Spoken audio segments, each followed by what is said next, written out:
Tak ada yang menyangka, malam itu, sebuah rudal jarak jauh Iran menembus sistem pertahanan paling canggih Israel dan menghantam jantung kekuatan militernya. Panglima tertinggi IDF tewas seketika saat rapat darurat militer sedang berlangsung di pusat kota Yerusalem. Nama Mayor Sahar Mahlov dikenal sebagai otak strategi militer Israel.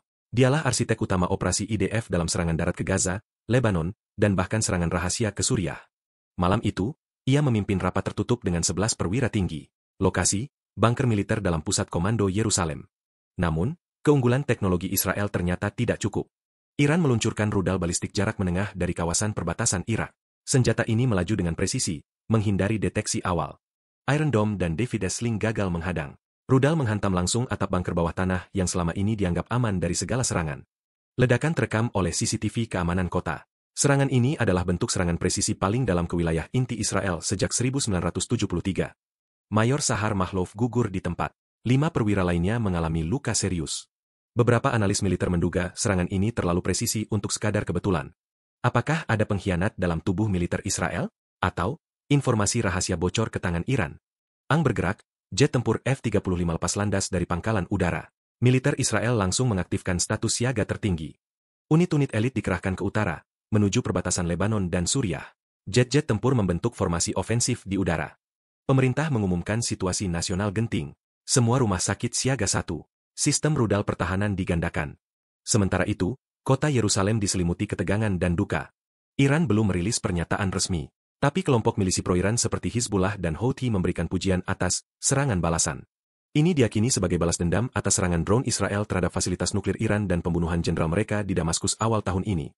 Dunia kembali menyaksikan, konflik Timur Tengah bukan hanya perang senjata, tapi juga perang gengsi dan intelijen. Amerika Serikat mengutuk serangan itu, namun juga menyerukan deeskalasi. Rusia, diam. PBB menggelar sidang darurat, tapi tanpa keputusan jelas. Negara-negara Arab mulai mengaktifkan sistem pertahanan rudal mereka. Di jalan-jalan Yerusalem, rakyat mulai bertanya, apakah ini awal dari perang regional besar? Di balik rudal yang menghantam, ada pesan, bahwa tidak ada tempat yang benar-benar aman. Bahkan di jantung negeri yang mengaku paling siap sekalipun. Perang berikutnya mungkin tidak dimulai di medan perang, tapi di ruang rapat yang bocor. Di sistem yang disusupi, di malam paling sunyi yang tak disangka. Di hadapan tekanan internasional, kehilangan panglima tertinggi, dan opini publik yang mulai goyah. Benyamin Netanyahu akhirnya mengambil langkah yang tak pernah diduga, untuk mencegah korban lebih banyak, dan demi stabilitas kawasan. Israel menyatakan menerima usulan gencatan senjata penuh. Benyamin Netanyahu, pidato khusus, Yerusalem, 2 Juli 2025. Sebuah pengakuan sunyi, bukan karena kekalahan militer, tapi karena tekanan yang tak terlihat, dari dalam dan luar. Dan mungkin, untuk pertama kalinya dalam 2 dekade terakhir, Israel meminta waktu untuk bernapas. Di balik seruan damai dan gencatan senjata dari beberapa pihak, suara tegas datang dari Teheran. Pemimpin Iran menyatakan, mereka tidak percaya pada janji-janji Zionis Israel. Serangan kami akan terus berlanjut, sampai Israel menghentikan pendudukan dan kejahatannya di tanah Palestina, tegasnya.